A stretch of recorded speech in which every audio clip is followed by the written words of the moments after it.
بسم اللہ الرحمن الرحیم نحمده ونصلی علی رسولہ الکریم۔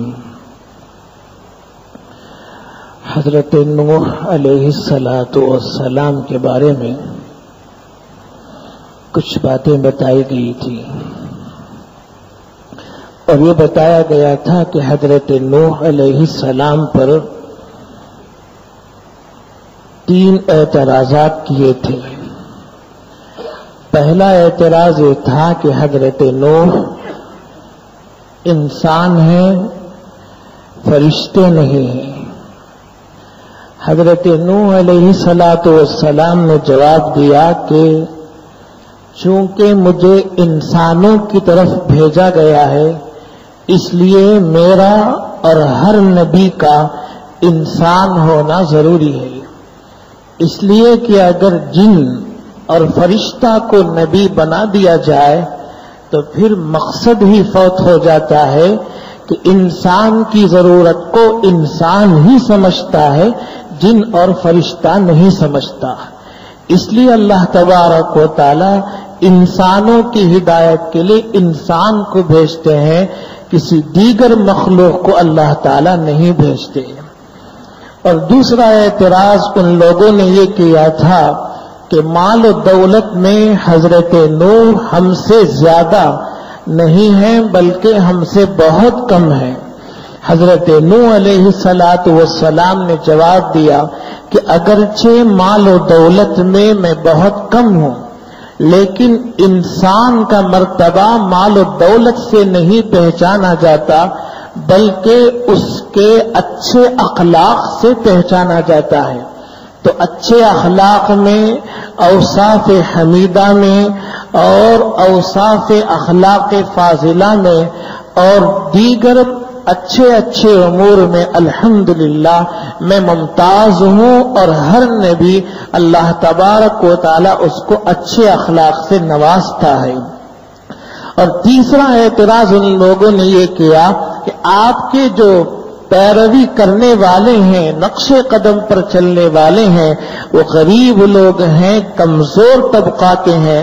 حضرت نوح نے جواب دیا کہ میں اس سے متعلق کچھ نہیں کر سکتا۔ اللہ تبارک و تعالیٰ کے یہاں مال اور غربت کی تقسیم نہیں ہے، اللہ تعالیٰ کے یہاں ایمان اور کفر کی تقسیم ہے۔ اگر مالدار بھی کفر کرے گا اللہ تبارک و تعالیٰ اس کو نکال دیں گے، اگر غریب اللہ تبارک و تعالیٰ کی بات مان لے گا اللہ تبارک و تعالیٰ اس کو قبول فرما لیں گے۔ یہ جوابات حضرت نوح نے دیے تھے۔ حضرت نوح علیہ السلام 900 سال تک تبلیغ فرمائے ہیں۔ 900 سال تک کس طرح سے تبلیغ فرمائے ہوں گے، کس طرح سے دعوت دیے ہوں گے، سوچنے کی بات ہے۔ ایک شخص اگر کسی قوم کی طرف جائے اور دعوت دے اور ایک نہیں 3 مرتبہ اور 10 مرتبہ دعوت دے اور لوگوں نے ماننا انکار کر دے اور چھوڑ دے تو وہ تھک ہار جاتا ہے اور بیٹھ جاتا ہے اور کہہ دیتا ہے کہ یہ قوم کبھی بھی ہدایت یافتہ نہیں ہو سکتی۔ لیکن اللہ تبارک و تعالی حضرت نوح کی قبر کو نور سے منور فرمائے کہ 950 سال تک تبلیغ فرماتے ہیں لیکن ان کی پیشانی پر کوئی شکن نہیں پڑتا ہے۔ حضرت نوح نے کس طرح سے تبلیغ فرمائی، سورہ نوح میں اس کا اللہ تبارک و تعالی نقشہ کھینچتے ہیں، غور فرمائیں۔ انا ارسلنا نوحا الی قومہ، ہم نے نوح کو ان کی قوم کی طرف بھیجا، ان انذر قومک من قبل ان یأتیہم عذاب علیم، ہم نے ان کو یہ کہا کہ آپ اپنی قوم کو ڈرائیے اس سے پہلے کہ ان پر عذاب علیم آ جائے، دردناک عذاب آ جائے۔ قال یا قوم انی لکم نذیر مبین، حضرت نوح نے فرمایا اے میری قوم میں تمہارے لیے صاف ڈرانے والا ہوں اور پوری طرح سے کھل کر ڈرانے والا ہوں۔ میرا پیغام کیا ہے؟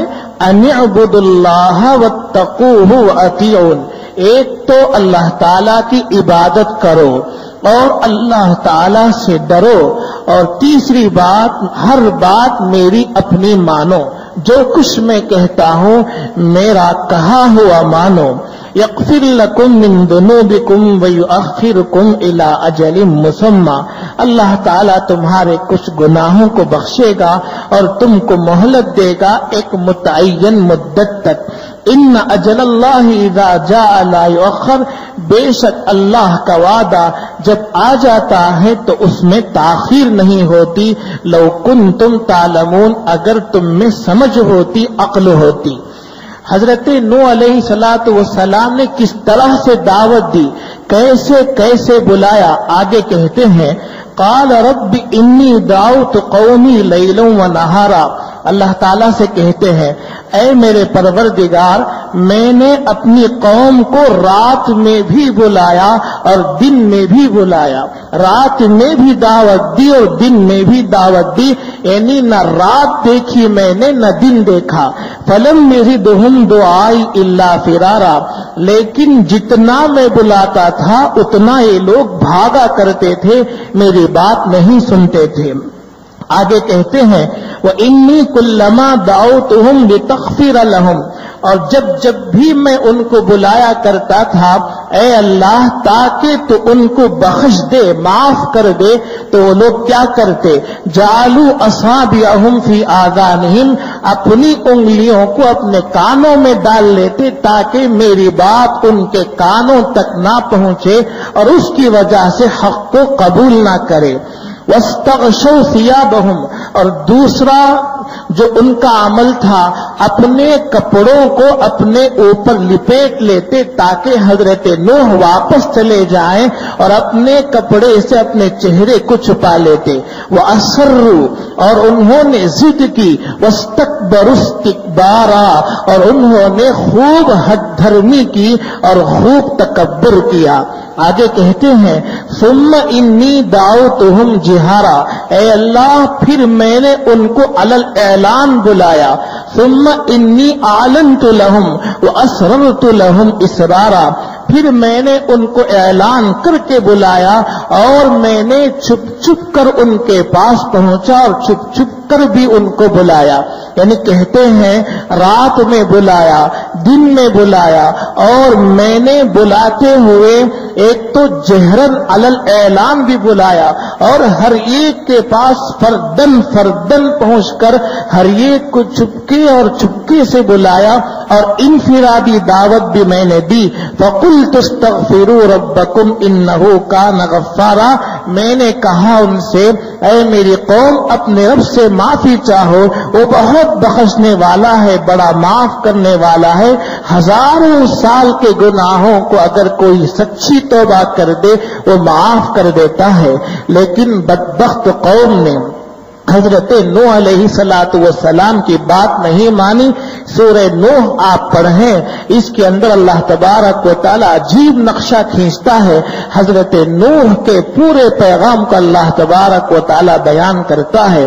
حضرت نوح علیہ السلام بلاتے بلاتے تھک گئے، آخر میں ان لوگوں نے یہ بھی کہہ دیا جو آج کی تلاوت کی گئی ہے، قالوا یا نوح قد جادلتنا فاکثرت جدالنا فاتنا بما تعدنا ان كنت من الصادقین، کہنے لگے اے نوح تم نے ہم سے بحث کر لی اور خوب بحث کر لی اور دل کھول کر بحث کر لی، آگے ہم تمہاری بات سن ہی نہیں سکتے، جو بات اور جس چیز سے ہمیں تم ڈرا رہے ہو وہ ہمارے پاس لے آؤ، یعنی اللہ کا عذاب لے آؤ، اب ہم عذاب کا منہ دیکھنا چاہتے ہیں، تمہاری بات سننا نہیں چاہتے ہیں۔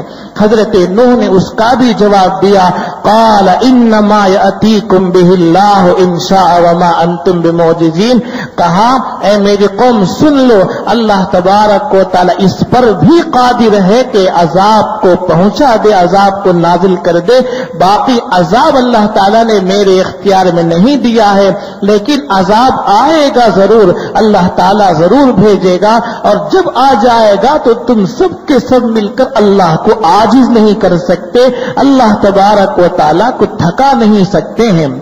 جب قوم نے عذاب کی درخواست کر دی اور حضرت نوح سے کہہ دیا کہ عذاب کو نازل کرے، حضرت نوح علیہ السلام بہت مایوس ہو گئے، اتنے مایوس ہو گئے کہ سوچنے لگے اور کہنے لگے اے اللہ کہیں میری تبلیغ میں تو کوتاہی نہیں ہوئی اور دعوت کے پہنچانے میں کوتاہی نہیں ہوئی۔ تو اللہ تبارک و تعالی نے آیت نازل کی وَأُوحِيَ إِلَى نُوحٍ أَنَّهُ لَن کہ قرآن مجید کی آیت ہے، نوح علیہ السلام پر وحی بھیجی گئی کہ اے نوح جتنے اب ایمان لا چکے ہیں بس اتنے ہی ایمان لانے والے ہیں، اس سے آگے ایک شخص بھی ایمان نہیں لائے گا، بس آپ مایوس نہ ہو جائیں، اللہ تعالیٰ نے یعنی میں نے ان کی ہدایت کا اتنا ہی فیصلہ کیا ہے۔ جب حضرت نوح علیہ السلام نے اللہ تبارک و تعالیٰ کی طرف سے یہ بات سن لی کہ اب ان میں سے کوئی ایمان نہیں لائے گا بجز ان چند لوگوں کے جو ایمان لا چکے ہیں، تو آخر میں حضرت نوح علیہ السلام ہاتھ اٹھاتے ہیں اور دعا کرتے ہیں، کہتے ہیں وقال نوح الرب لا تذر علی الارض من الکافرین دیارا، کہتے ہیں اے میرے پروردگار زمین میں کسی بھی کافر کو زندہ مت چھوڑ، انک ان تذرہم یضلوا عبادک، اے اللہ بے شک اگر تو ان کو چھوڑ دے گا یہ عبادت تو کیا کرتے دوسروں کو گمراہ کریں گے، اور ان کی جو نسل ہوگی اس نسل سے بھی اچھائی کی امید نہیں ہے، یہ بھی فاجر اور کافر ہی کو جنیں گے، ان سے کوئی مومن پیدا نہیں ہو سکتا ہے۔ تو اللہ تبارک و تعالیٰ نے حضرت نوح کی دعا سن لی اور دعا قبول کر لی، اور آگے جو کچھ تفصیل ہے انشاءاللہ اس کو کل بتایا جائے گا۔ بسم اللہ الرحمن الرحیم، نحمده ونصلی علی رسولہ الکریم۔ سیدنا حضرت نوح علیہ السلام کا تذکرہ چل رہا تھا۔ حضرت نوح علیہ السلام نے اپنی قوم میں جو دعوت و تبلیغ فرمائی اس کی مدت 950 سال ہے۔ حضرت نوح علیہ السلام دعوت دیتے رہے، کتابوں میں لکھا ہے کہ ان کی قوم ان کو اتنا مارتی پتھر سے کہ بے ہوش ہو جاتے، اور جب ان کو ہوش آتا تو اللہ تعالیٰ سے دعا فرماتے اے اللہ میری قوم نہیں جانتی ہے تو اس کو معاف فرما۔ اور ایک بات یہ بھی یاد رکھیں، حضرت نوح علیہ السلام نے جو تبلیغ فرمائی ہے وہ ایک ہی قوم کو نہیں فرمائی، بلکہ ایک قوم کو اور ان کی اولاد کو اس طرح سے کئی نسلوں کو انہوں نے تبلیغ کی ہے اور دعوت دی ہے۔ اسی وجہ سے 950 سال لگ گئے اور کئی نسلوں کو وہ دعوت دیتے رہے۔ بالآخر جب مایوس ہو گئے اور اللہ تبارک و تعالیٰ نے یہ سنا دیا کہ اے نوح اب جتنے لوگ ایمان لا چکے ہیں بس اتنے ہی ہیں، اس سے آگے کوئی ایمان نہیں لا سکتا، تو اس وقت حضرت نوح علیہ السلام نے بددعا فرمائی، اور جب اللہ تبارک و تعالیٰ نے بددعا قبول کی تو اللہ تبارک و تعالیٰ نے حضرت نوح علیہ السلام کو حکم فرمایا، وحی بھیجی کہ آپ کشتی تیار فرمائیں۔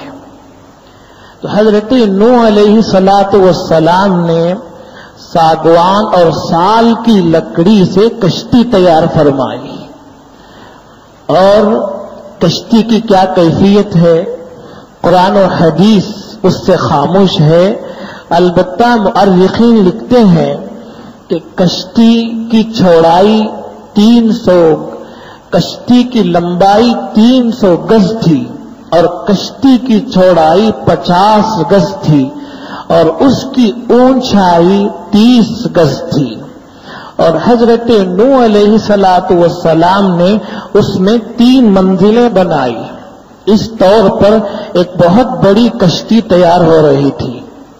اور یہ بھی سمجھ لیں کہ حضرت نوح علیہ السلام کشتی بنانا نہیں جانتے تھے، اور اس سے پہلے کشتی کا کوئی نمونہ نہیں تھا اور اس کا ماڈل نہیں تھا. تو اللہ تبارک و تعالیٰ نے حکم فرمایا کہ جو کشتی بنے گی وہ خالص ہماری حفاظت میں بنے گی اور ہمارے حکموں کے مطابق بنے گی. تو جیسے جیسے حضرت جبرائیل وحی لاتے تھے اسی طرح سے کشتی بنتی جاتی تھی اور کشتی کا کام ہو رہا تھا. اسی کو یہاں کہتے ہیں وَاصْنَعِ الْفُلْكَ بِأَعْيُنِنَا وَوَحْيِنَا وَلَا تُخَاطِبْنِي فِي الَّذِينَ ظَلَمُوا إِنَّهُمْ مُغْرَقُونَ. اے نوح آپ کشتی کو بنوائیں ہماری حفاظت میں اور ہماری وحی کی روشنی میں. اللہ تبارک و تعالیٰ خود ہی کہہ رہے ہیں. الغرض کشتی جب بننے لگی تو اس کے لیے ایک مدت لگی، اور اس مدت میں ان کی قوم کے لوگ جب کبھی ادھر گزرتے اور حضرت نوح علیہ السلام کشتی بنانے میں مصروف ہوتے تو وہ لوگ مذاق کرتے، استہزاء کرتے، ٹھٹا کرتے اور حضرت نوح علیہ السلام سے بطور دل لگی کے کہتے کہ یہاں تو قحط پڑا ہوا ہے اور پینے کے لیے گھون پانی نہیں ہے، اور یہ جناب کشتی بنا رہے ہیں اور چاہ رہے ہیں کہ اس کشتی کو خشکی پر چلائیں. اور ایک کشتی کیسے بنے گی اور ایک کشتی خشکی پر کس طرح سے چلے گی؟ افسوس ہے، ایک احمقانہ کام ہے. اس طرح سے تانا دیا کرتے تھے. حضرت نوح علیہ السلام بھی جواب ہو بہو دیا کرتے تھے، آج تم لوگ ہم سے مذاق کر رہے ہو اور کل کے دن یہ حالت ہوگی کہ ہم تم سے مذاق کریں گے. یعنی مذاق نہیں کریں گے بلکہ صورت یوں بنے گی کہ تم کو اپنے کاموں پر اور اپنے فعل پر پچھتانا ہوگا اور افسوس کرنا ہوگا. قرآن مجید میں اس کا بھی نقشہ کھینچا ہے، فَسَوْفَ تَعْلَمُونَ، ان قریب تم جان لو گے کہ کشتی کس طرح سے چلتی ہے اور اللہ اس کو کیسے چلاتے ہیں. اور جب اللہ کا عذاب آئے گا تو اللہ کا عذاب کس کو پہنچے گا. چنانچہ کشتی جب تیار ہو گئی، اللہ تبارک و تعالی نے یہ بتایا کہ طوفان آنے والا ہے، اور طوفان کی جو علامت ہے اس کی نشانی یہ ہے کہ زمین سے پانی ابلنے لگے گا، اور زمین سے اور تنور سے. اور تنور کے کیا معنی ہے؟ تنور کا ایک معنی تو زمین ہے، اور تنور کا مشہور معنی ہے وہ چولہا جس میں روٹی بنائی جاتی ہے. وہ چولہا جس میں روٹی بنائی جاتی وہ گڑھا ہوتا ہے. تو اللہ تبارک و تعالیٰ نے فرمایا کہ تنور سے پانی ابلنے لگے گا اور نکلنے لگے گا، حالانکہ تنور میں تو آگ ہوتی ہے. الغرض حضرت نوح علیہ السلام نے جب دیکھا کہ تنور سے پانی ابل رہا ہے اور نکل رہا ہے اور اوپر کو آ رہا ہے، تو اس وقت حضرت نوح علیہ السلام نے اللہ کے حکم کے مطابق اپنے گھر والوں کو کشتی میں بیٹھنے کا حکم فرمایا. حضرت نوح علیہ السلام کے گھر والے اور حضرت نوح علیہ السلام پر جو لوگ ایمان لائے وہ لوگ، اور ایسے ہی اللہ تبارک و تعالیٰ نے حکم فرمایا کہ جانوروں میں سے جو جوڑے سے پیدا ہوئے ہیں ان میں سے ہر جوڑے کو آپ کشتی میں بٹھا لیں اور کشتی کے اندر داخل کر لیں. یعنی ایک تو حضرت نوح علیہ السلام کے خاندان والے، اور دوسرے جو ان پر ایمان لائے، اور تیسرے جانور ہیں، اور جانوروں میں سے پورے جانور نہیں بلکہ جو نر اور مادہ کے جوڑے سے پیدا ہوتے ہیں اور جو پانی میں زندہ نہیں رہ سکتے، ان کو اللہ تبارک و تعالیٰ نے کشتی میں سوار کرنے کا حکم فرمایا. اب جو جانور نر اور مادہ کے جوڑے سے پیدا ہوتے ہیں، جب یہ قید لگی، یہ شرط لگی، تو وہ تمام زمین کے کیڑے مکوڑے اور دیگر وہ تمام جانور نکل گئے جو نر اور مادہ کے جوڑے سے پیدا نہیں ہوتے۔ اور ایسے ہی اللہ تعالیٰ نے جو دوسری قید اور دوسری شرط لگائی کہ جو زمین میں زندہ نہیں رہ سکتے، تو دریائی تمام جانور نکل گئے، تو بس گنے چنے چند پالتو جانور بچے، جیسے بیل ہے، بکرا ہے، اونٹ وغیرہ، یہی جانور بچے۔ تو ان تمام کو حضرت نوح علیہ السلام نے کشتی میں سوار ہونے کا حکم فرمایا۔ اب اللہ تبارک و تعالی نے حکم فرمایا وقال اركبوا فيها بسم الله مجريها ومرساها ان ربي لغفور رحيم۔ حکم ہوا کہ اے نوح تم اور تم پر ایمان لانے والے سب اس میں سوار ہو جائیں، اور سوار ہو کر بس دیکھتے رہیں، کشتی کا چلنا اور کشتی کا رکنا اللہ کے حکم کے تابع ہے، نہ تم کشتی کو چلا سکتے ہو اور نہ تم کشتی کو کہیں روک سکتے ہو۔ بسم اللہ مجریہا و مرساہا ان ربی لغفور رحیم کا یہی مطلب ہے کہ اس کا چلنا اور اس کا رکنا اللہ کے حکم کے تابع اور اللہ تبارک و تعالی کے وحی کے مطابق ہے۔ چنانچہ پانی ابلنے لگا اور اس زور سے ابلنے لگا کہ دیکھتے ہی دیکھتے پہاڑ کی طرح سے پانی کی موج ہونے لگی، اور اللہ تبارک و تعالیٰ نے آسمان کو حکم فرمایا تو آسمان بھی پانی برسانے لگا، بے تحاشا پانی آسمان سے برسا ہے اور زمین سے ابلا ہے، تو پانی بہت زیادہ ہو گیا اور پہاڑ کی چوٹیاں اس پانی کے اندر ڈوب گئیں اور غرق ہو گئی، پانی اتنا زیادہ ہونے لگا۔ اب یہ موجوں کو، پہاڑ جیسی موجوں کو یہ کشتی چیرتی ہوئی اور ان کو توڑتی ہوئی چلنے لگی، بس اللہ تبارک و تعالیٰ کے حکم کے تابع تھی، اللہ تبارک و تعالیٰ جہاں اس کو رکوائے وہیں رکنے کے لیے چل رہی تھی۔ اس درمیان میں حضرت نوح علیہ السلام جب پانی ابلنے لگا اور جوش مارنے لگا تو حضرت نوح علیہ السلام نے اپنے بیٹے کنعان کو دعوت دی کہ تم بھی کشتی میں سوار ہو جاؤ اور اللہ پر ایمان قبول کر لو۔ تو اس نے کہا سآوی الی جبل یعصمنی من الماء، میں تو کسی بلند چوٹی پر چڑھ جاؤں گا اور میں پانی سے محفوظ رہ جاؤں گا۔ حضرت نوح نے کہا لا عاصم اليوم من امر اللہ الا من رحم، آج کے دن اللہ تبارک و تعالی سے کوئی بچانے والا نہیں ہے مگر بس وہی بچ سکتا ہے جس پر اللہ رحم کرے۔ باپ اور بیٹے کے درمیان ایک گفتگو چل رہی تھی، اچانک درمیان میں موج آ گئی اور موج حائل ہو گئی، فکان من المغرقین، اور وہ ڈوبنے والوں میں سے ایک ہو گیا۔ اللہ تبارک و تعالی نے موج کو آڑ میں کھڑا کر دیا، موج کی آڑ کی وجہ سے اب یہ باپ اور بیٹے کی بات چیت منقطع ہو گئی۔ حضرت نوح علیہ السلام نے جب دیکھا کہ بہت بڑی موج کی وجہ سے بات چیت منقطع ہو گئی، ختم ہو گئی، تو فوراً اللہ تبارک و تعالیٰ کے سامنے ہاتھ اٹھائے اور کہنے لگے وَنَادَى نُوحٌ رَبَّهُ فَقَالَ رَبِّ إِنَّ ابْنِي مِنْ أَهْلِي وَإِنَّ وَعْدَكَ الْحَقُّ وَأَنْتَ أَحْكَمُ الْحَاكِمِينَ، اور کہنے لگے اے اللہ تو نے کہا ہے کہ میرے گھر والوں کو نجات دے گا، میرا بیٹا تو میرے گھر والوں میں سے ہے اور تیرا وعدہ سچا ہے اور تو بہترین انصاف کرنے والا اور فیصلہ کرنے والا ہے۔ حضرت نوح نے جب یہ دعا کی اور اللہ تبارک و تعالیٰ سے مانگا تو اللہ تبارک و تعالیٰ نے حکم نازل فرمایا، وحی بھیجی، اے نوح یہ تمہارا بیٹا تمہارے گھر والوں میں سے نہیں ہے، انہ عمل غیر صالح، اس کے اعمال تو غلط ہیں، آئندہ آپ اس سے متعلق سوال نہ کرنا، اگر آپ سوال کریں گے اور اپنے بیٹے کی مغفرت کی درخواست کریں گے تو ہم تم سے نبوت کو چھین لیں گے. انی اعیذک ان تکون من الجاہلین، ہم نبوت کو چھین لیں گے. یہ شان نبوت کے خلاف ہے.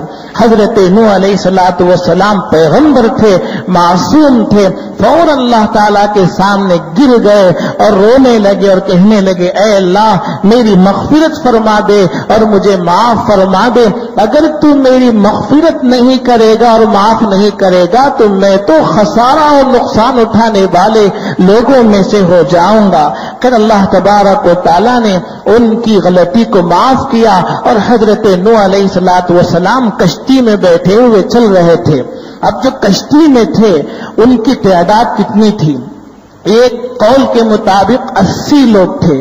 950 سال کی تبلیغ کے نتیجے میں 80 لوگ ایمان لائے، اور ایک قول کے مطابق کل 40 لوگ تھے. اور پھر حضرت نوح علیہ السلام کی بیوی کافرہ تھی، وہ ایمان نہیں لائی. اور حضرت نوح علیہ السلام کے 3 بیٹے اور 3 بیٹیاں ایمان لا چکی تھی، وہ بھی کشتی میں سوار ہو گئی. ایک کا نام ہے حام اور ایک کا نام ہے سام اور ایک کا نام ہے یافس. یہ 3 بیٹے اور 3 بیٹیاں کشتی میں سوار ہو چکے تھے.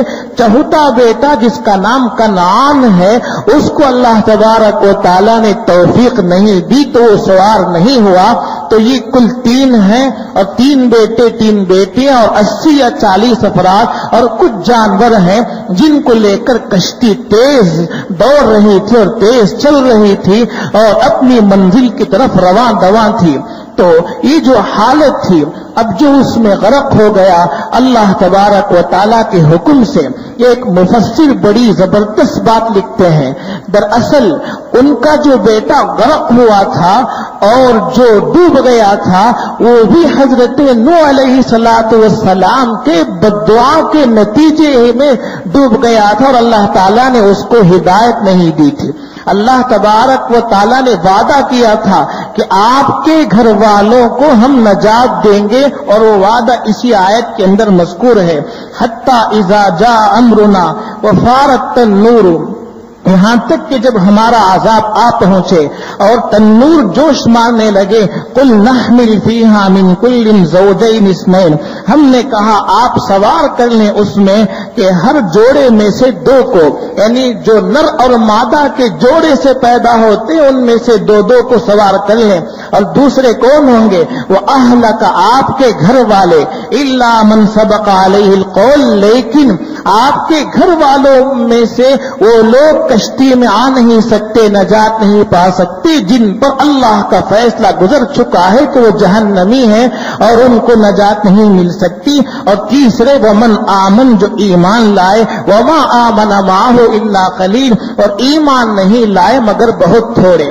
دراصل حضرت نوح علیہ السلام نے دعا فرمائی، بددعا کی، ربی لا تذر علی الارض من الکافرین دیارا، اے اللہ زمین پر کسی بھی کافر کو مت چھوڑ، باقی مت رکھ. جس وقت حضرت نوح نے یہ بددعا کی ان کا بیٹا کافر تھا، حضرت نوح نے اس کو الگ نہیں کیا، استثناء نہیں فرمایا.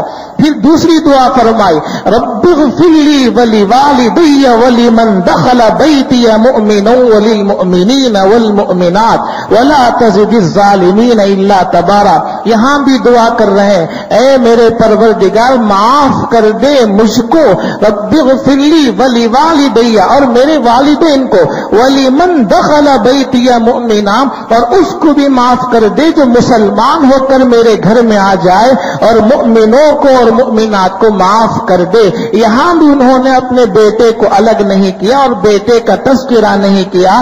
تو ان کا بیٹا کافر تھا اور حضرت نوح علیہ السلام نے اس کے لیے استثناء کر کے الگ کر کے دعا نہیں فرمائی تو اللہ تبارک و تعالیٰ نے اس کو ہلاک کر دیا. تو ایک تو حضرت نوح کی بیوی کافر ہو کر ڈوب گئی اور غرق ہو گئی، ایک ان کا بیٹا کنعان بھی غرق ہو گیا، اور اس طور پر حضرت نوح علیہ السلام کو ان کے ماننے والوں کو نجات ملی۔ چنانچہ یہ کشتی چلتی رہی، قرآن کہتا ہے وَاسْتَوَتْ عَلَى الْجُودِيِّ، یہاں تک کہ یہ کشتی جودی پہاڑ پر جا کر رکی۔ وَاسْتَوَتْ عَلَى الْجُودِيِّ، جودی پہاڑ پر یہ کشتی رکی۔ وَقِيلَ بُعْدًا لِلْقَوْمِ الظَّالِمِينَ، اور اعلان کر دیا گیا اور سنا دیا گیا کہ تمام ظالمین کے لیے ہلاکت ہے، سب کے سب برباد کر دیے گئے، اب کوئی نہیں بچا۔ جب کشتی وہاں رکی تو اللہ تبارک و تعالیٰ نے زمین کو حکم فرمایا اور آسمان کو حکم دیا، آسمان نے برسنا چھوڑ دیا اور زمین نے جتنا ابلا تھا زمین ان تمام کو پھر سے اپنے اندر لینے لگی۔ اس طور پر وہ جو طوفان، بہت بڑا طوفان آیا تھا، آہستہ آہستہ ختم ہو گیا، اور حضرت نوح علیہ السلام اور ان کے بیٹے جو جودی پہاڑ پر اور ایمان والے رکے تھے، پھر دنیا انہی